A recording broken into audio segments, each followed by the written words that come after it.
तर बातमी मुंबईतून सध्या समोर येते। मुंबई आंतरराष्ट्रीय विमानतळावरती अपघाताची घटना घडली आहे। टर्मिनल 2 येथील पार्किंग मध्ये ही अपघाताची घटना घडली आहे। तर या अपघातामध्ये मर्सिडीज गाडीवरील नियंत्रण सुटल्याने हा अपघात झाल्याची माहिती देखील समोर आली आहे। मुंबई आंतरराष्ट्रीय विमानतळावर हा अपघात झाल्याची माहिती सध्या समोर आली आहे। मुंबई आंतरराष्ट्रीय विमानतळावर ही अपघाताची घटना घडली आहे। टर्मिनल 2 येथील पार्किंग मध्ये हा अपघात झालाय।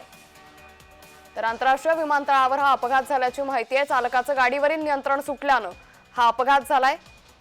पॅसेंजर सोडण्यासाठी आलेल्या मर्सिडीज गाडीवरील चालकाचं गाडीवरील नियंत्रण सुटल्याने हा अपघात झाला। या अपघातात 5 जण जखमी झाले असून जखमींमध्ये झेड रिपब्लिक देशाच्या दोघांचा समावेश आहे। तर 3 जण विमानतळावरील क्रू मेंबर असल्याची पोलिसांनी माहिती दिली आहे। त्यामुळे मर्सिडीज गाडीवरील चालकाचं नियंत्रण सुटल्याने हा अपघात झाल्याची माहिती आता पोलिसांनी दिली आहे।